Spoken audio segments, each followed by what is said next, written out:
today, Sir Rod Stewart is still rocking at almost 80.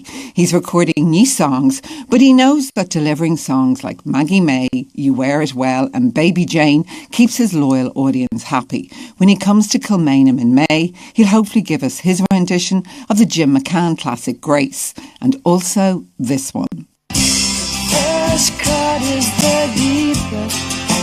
Baby, I know the first cut is the deepest. When it comes to being lucky, she's cursed. When it comes to loving me, she's worse. Well, recently, Sir Rod Stewart took the time to speak to me about his life and times and about some of the songs that still mean a lot to him personally. I began by asking him about that song Grace, about Grace Gifford and Joseph Mary Plunkett, and if he'll sing it at his concert on May the 26th. Yes, yeah. It's, I think I've tried doing it at Vegas and it goes down very well, but certainly in Dublin. I'll even do it twice if requested. It's one of the most beautiful songs I've ever sung. As we gather in the chapel here in old Kilmainham jail, I think about these past few weeks. Oh, will they say we failed? From our school days they have told us we must yearn for liberty.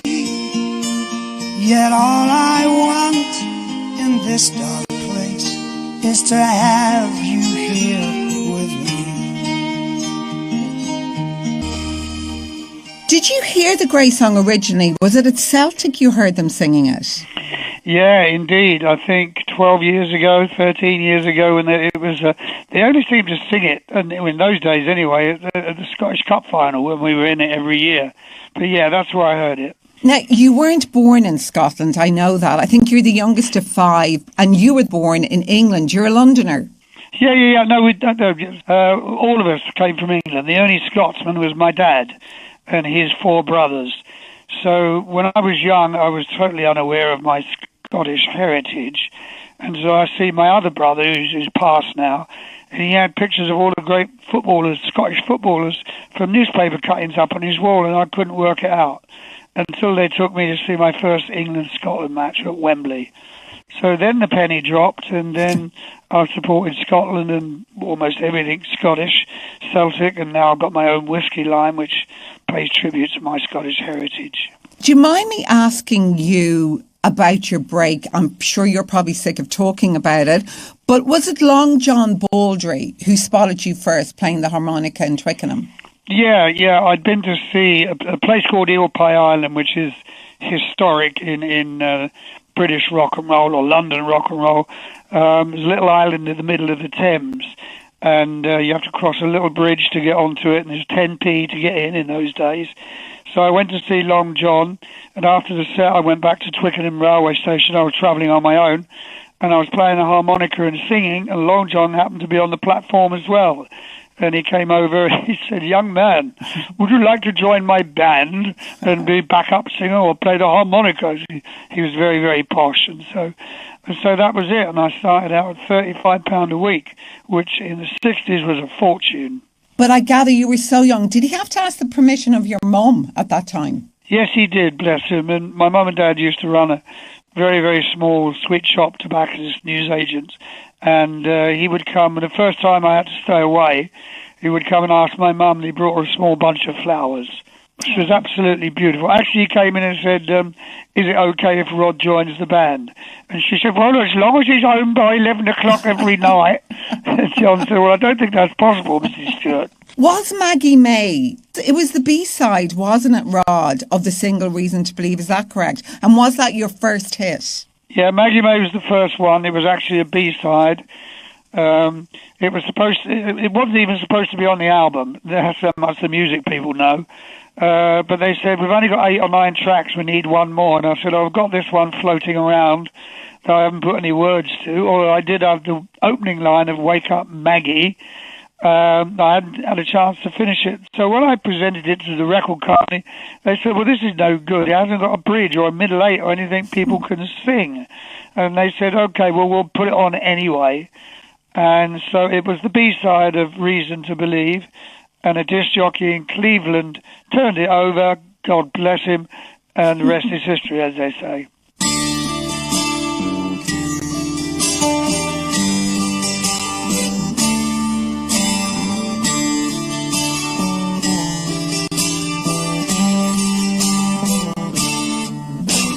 Wake up, Maggie, I think I got something to say to you.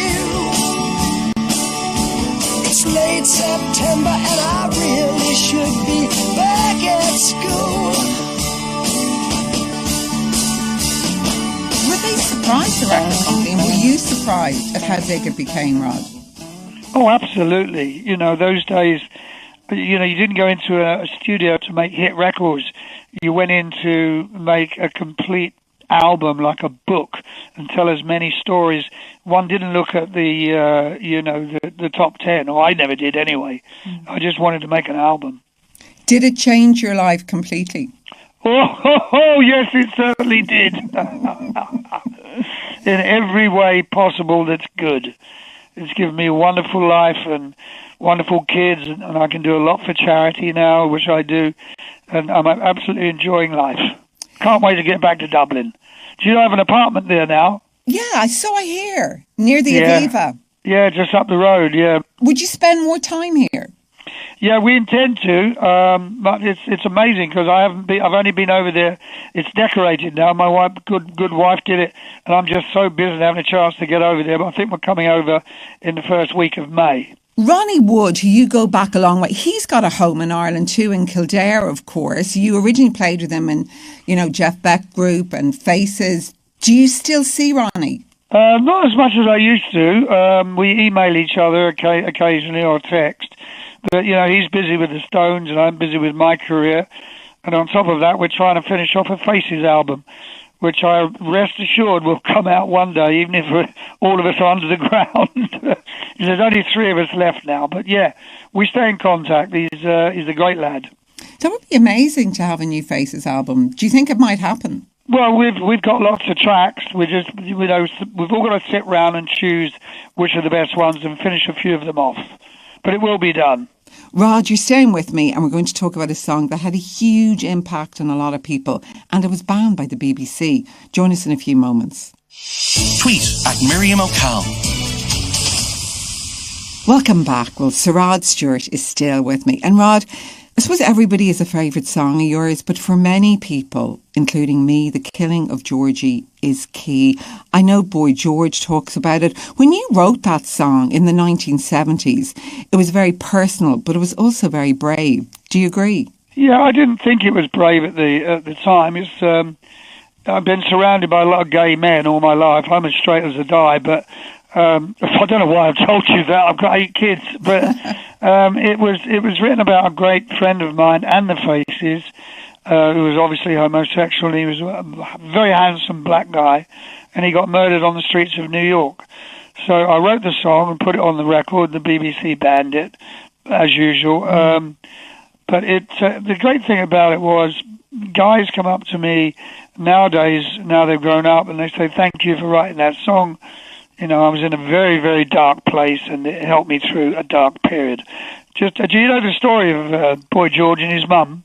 I don't, actually. His mum bought him The Killing of Georgie, and when we were touring together, he told us on stage. He said, my mum bought me this sort of record. He said, and he put it in his sock drawer next to his bed. And when he opened it, the record was there, the 45, The Killing of Georgie. And it was a way of his mother saying to George that I know you're gay, which I think is so beautiful. That's a beautiful story, actually. His mum was from Dublin, actually, as well, Rod. Oh, really? Really wonderful. Yeah, but the song, like the words, I actually printed them off like Georgie Boy. The lyrics are good too. Oh, yeah. No, you're right there. But they are beautiful in it. Like Georgie Boy was gay, I guess, nothing more, nothing less, the kindest guy I ever knew. His mother's tears fell in vain. The afternoon George tried to explain that he needed love like all the rest. Did it take you long to write that? Well, darling, it's so long ago. I can't remember. I'm not the sort of guy that can just sit down and knock out a set of lyrics easily. It probably did, but we'll definitely play that. I don't think we played that the last time we were over in Dublin, so I'll put that in the set list, I think.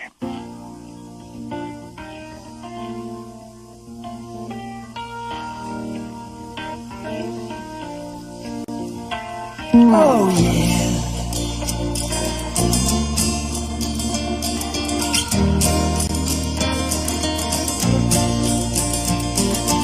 In these days of changing ways, so-called liberated days, a story comes to mind of a friend of mine. You could be sitting back and resting on your laurels. As you said earlier, you do a lot of charity work, and you've also campaigned about the menopause. I know that was from your wife Penny. You're housing Ukrainians, all the hospital scans, even potholes. Why do you get involved so much in so many issues? Well, two reasons. I'm a knight of the realm now, and I think if you become a knight, you've got to prove that you're doing something correct and helping others, and hoping others will follow suit. Trust me, I do not do it for the publicity. I can go out in Oxford Street and take my trousers down. I'll be in the papers. I do it because I genuinely care, and I think it's my duty. And for instance, when you did the potholes, I mean, sometimes you took it upon yourself just to do that because it was potholes on your road. Not everyone listening to me this morning will know that story. Yeah, the roads, particularly in London and in the suburbs where I live, well out in the country, I was driving my Ferrari and it got stuck in a pothole. It was really wrecked the tyres and the wheel. And then a couple of days later, I saw an ambulance stuck in the same pothole with the emergency light on. And I thought, well, this is dreadful. So I had to do something about it. So I got a team together, got all the equipment, put our high-vis jackets on, and went out and did it and filmed it, sent it to the council, and of course then it went on the media, and the council came and rectified it all about 3 weeks later. So it worked.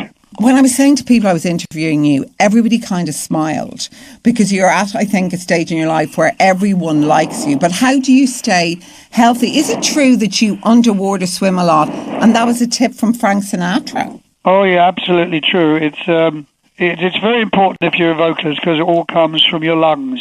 And the more air you can keep in your lungs and your diaphragm, the better the notes will come out and stronger.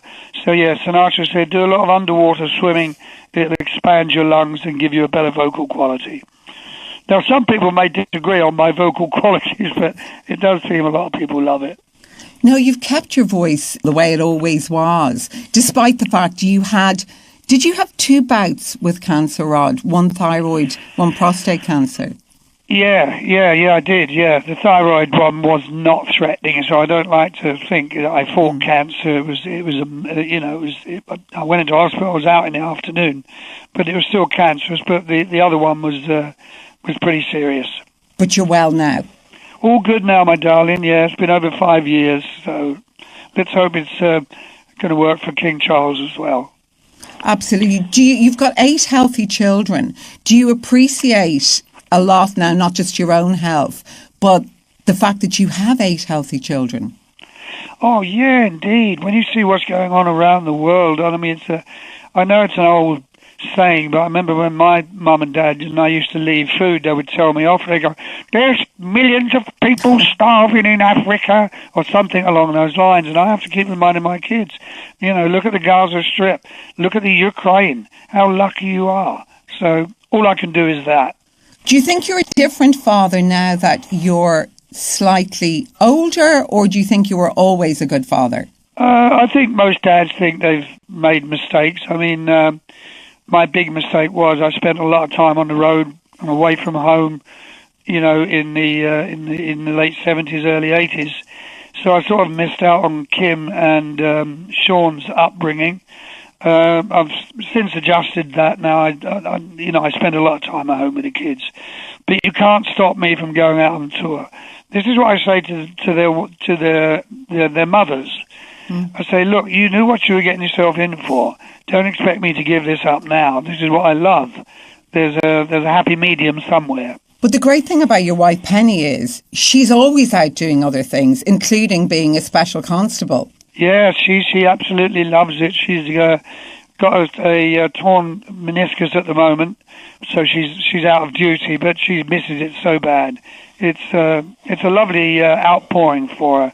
You know, she was on the Queen's funeral and the King's coronation, which was thrilling. Do you think at all about your legacy, Rod, or do you hate that kind of talk? I mean, you're still making music all the time. You still gig all the time. Do you take stock? Will you take stock next year at a big age? Will anything change? Well, I've definitely slowed up. I will slow up next year a bit, although the offers keep pouring in. I must be doing something right. I think it's about finding a happy medium, which is what I intend to do next year on my 80th. I don't know yet, to be honest with you. I've yet to fathom it out and talk to my wife what I'm going to do. But I'm not going to retire. I'd like to actually do a tour with Jules Holland, a small tour, small theatres, with our swing album, which was number 1 in the charts. Yeah, it was a great album, actually. You love working with him, don't you? Oh, my God, yeah. We're blood brothers. When you look back on your career, Rod, do you think you've been incredibly lucky, or do you think in life you make your own luck? I think it's a combination of both. I certainly was in the right place at the right time when I was discovered. You know, things can go wrong. It's sometimes it's a simple twist of fate that will put you in a certain place and situations where things work out. But all careers are mountains and valleys. You know, in my career, it dips, it goes down, dips and it goes down. But in the long run, I'm extremely thankful to everyone that's bought a ticket for my shows all around the world or bought an album. Thank you very much. You always seem so happy and upbeat. Do you wake up like that? Oh, yes. I'm basically a happy guy. I do not take any drugs. I enjoy a couple of glasses of wine every night. I work out terrific. You know, I really work at it. I'm fit and able, so, you know, I'll keep going as long as I wish. Or I can't if the ticket sales are not there, but at the moment everything's rosy. Yeah, and you will sell out here. And as I said, you're going to play the Royal Hospital in Kilmainham on May the 26th. Tickets are on ticketmaster.ie. Before I let you go, we obviously mentioned Maggie May earlier and Grace and the killing of Georgie. But if I was to ask you for one song that you'd like us to play out on, what would it be? Oh, let me see. Oh, I like One More Time, the last single off my album. The last album, which is called The Tears of Hercules. One More Time, it's called. Okay, we're going to play out on that. Rod Stewart, Sir Rod Stewart, thank you very much for chatting to me today. See you at Kilmainham. See you then. Bye, Rod. Take care. Bye, baby. It's not the color of your hair or the beauty in your eyes that I'll be missing. Oh, the sunshine in your smile or those ruby red lips I've been kissing. Now your family don't like me, this I understand. I don't want to settle down, I'm just a rambling man. I'd rather be out rocking with my good old country band. Yes, I would. But listen, baby. Sunday with Miriam on RTE Radio 1.